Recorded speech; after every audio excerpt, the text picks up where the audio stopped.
Urban India ಮಿನಿಸ್ಟ್ರೀಸ್ನವರು ಪ್ರಸ್ತುತಪಡಿಸುತ್ತಿರುವ 40 ದಿನಗಳ ಧ್ಯಾನ ಸುರುಳಿಗೆ ತಮ್ಮೆಲ್ಲರಿಗೂ ಸ್ವಾಗತ.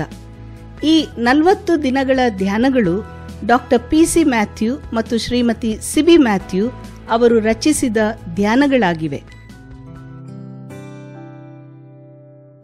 ದಿನ 9 ಕರುಣೆ. ಕರುಣೆ ಮತ್ತು ಕೃಪೆಯನ್ನು ಪರಸ್ಪರ ಅದಲು ಬದಲಾಗಿ ಬಳಸಲಾಗುತ್ತದೆ. ಆದಾಗ್ಯೂ ಎರಡೂ ವಿಭಿನ್ನ ಮತ್ತು ವಿಶಿಷ್ಟ ಅರ್ಥವನ್ನು ಹೊಂದಿವೆ. ಒಬ್ಬ ದೇವಭಕ್ತರು ಹೀಗೆ ಹೇಳಿದ್ದಾರೆ: ಕೃಪೆ ಅಂದರೆ ನಾವು ಯಾವುದನ್ನು ಹೊಂದಲಿಕ್ಕೆ ಯೋಗ್ಯರಲ್ಲವೋ ಅದನ್ನೇ ಪಡೆಯುವುದು. ಆದರೆ ಕರುಣೆಯು ನಾವು ಯಾವುದನ್ನು ಹೊಂದಲಿಕ್ಕೆ ಯೋಗ್ಯರೋ ಅದನ್ನು ಹೊಂದದೇ ಇರುವುದು.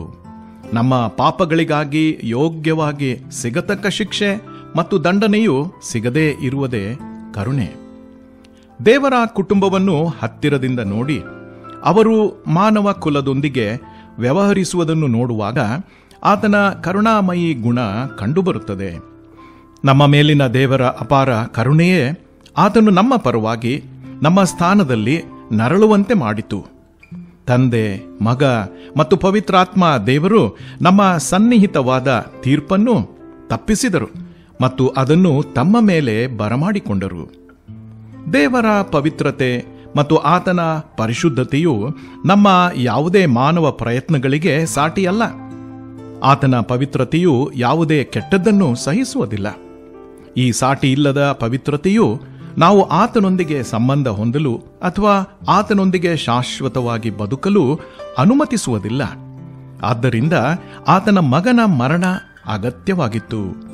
ನಮ್ಮ ಪಾಪದ ಕಡೆಗೆ ದೇವರ ಕ್ರೋಧದಿಂದ ನಾಶವಾಗದಂತೆ ನಮ್ಮನ್ನು ರಕ್ಷಿಸುವ ಕರುಣೆಗಾಗಿ ನಾವು ಎಷ್ಟು ಕೃತಜ್ಞರಾಗಿರಬೇಕು.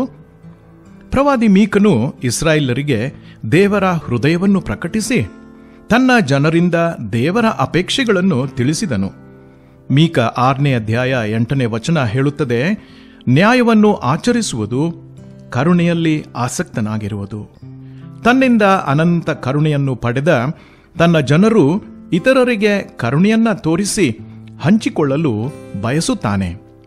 ಹೀಗೆ ಆತನಂತೆ ಆಗುವುದೆಂದರೆ ನಾವು ಆತನಂತೆ ಕರುಣಾಮಯಿಗಳಾಗಿರುವುದೇ ನಮಗಿರುವ ಕರೆ. ಇಂದು ನಮ್ಮ ಜೀವನದಲ್ಲಿ ದೇವರ ಕರುಣೆಗೆ ನಾವು ಯಾವ ಪುರಾವೆಗಳನ್ನು ನೋಡಬಹುದು? ನಮ್ಮ ಅಸ್ತಿತ್ವವೇ ದೇವರ ಕರುಣೆಗೆ ಸಾಕ್ಷಿಯಾಗಿದೆ.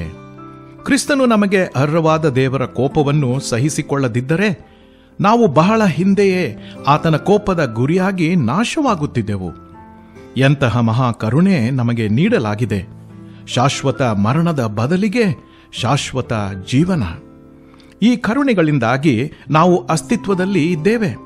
ಕರುಣೆ ತೋರಿಸುವುದು ನಾವು ಮಾಡುವ ಉಪಕಾರವಲ್ಲ, ಆದರೆ ನಮ್ಮ ಅಸ್ತಿತ್ವದ ಆಶೀರ್ವಾದಕ್ಕೆ ಸಾಲವಾಗಿದೆ. ಬಹುಶಃ ಶಿಕ್ಷೆಗೆ ಅರ್ಹರು ಎಂದು ನಾವು ನಿರ್ಣಯಿಸಿರುವ ಯಾರನ್ನಾದರೂ ಯೋಚಿಸಬಹುದೇ? ಅದರಲ್ಲಿ ನಮಗೆ ಹಿಂಸೆ ನೀಡಿದವರು ಕೂಡ ಸೇರಿರಬಹುದು. ಅವರ ಮೇಲೆ ದೇವರ ಕರುಣೆಗಾಗಿ ನಾವು ಬೇಡಬಹುದೇ? ವೈಯಕ್ತಿಕವಾಗಿ ನಮಗೆ ಅನ್ಯಾಯ ಮಾಡಿದ ಯಾರಿಗಾದರೂ ನಾವು ಕರುಣೆ ತೋರಿಸಬಹುದೇ? ಅವರಿಗೆ ಆಶೀರ್ವಾದದ ಪ್ರಾರ್ಥನೆಯನ್ನು ಹೇಳಬಹುದೇ?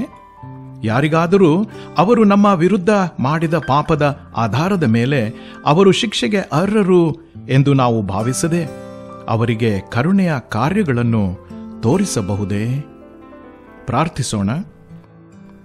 ಕರುಣಾಮಯಿ ಕರ್ತನೇ, ನಿನ್ನ ಕರುಣೆಯನ್ನು ಸ್ವೀಕರಿಸುವವನಾಗಿ ಇಂದು ಯಾರಿಗಾದರೂ ಕರುಣೆಯ ಕಾರ್ಯಗಳನ್ನು ಹಂಚಿಕೊಳ್ಳಲು ನನಗೆ ಕೃಪೆಯನ್ನು ನೀಡು.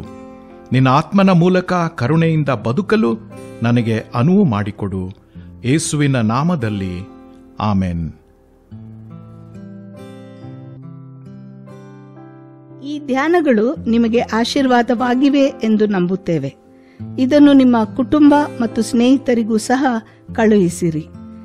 ಆತನಂತೆ ಆಗುವುದು, ಆತನ ಜೊತೆ ಇರುವುದು, ಆತನಿಗೋಸ್ಕರ ಇರುವುದು ಎಂಬ ಧ್ಯಾನ ಸುರುಳಿಗಳು ಇಂಗ್ಲಿಷ್ನಲ್ಲಿ ಲಭ್ಯವಿದೆ. ಅದನ್ನು urbanindia.org ಯಲ್ಲಿ ನೀವು ಕೊಳ್ಳಬಹುದು.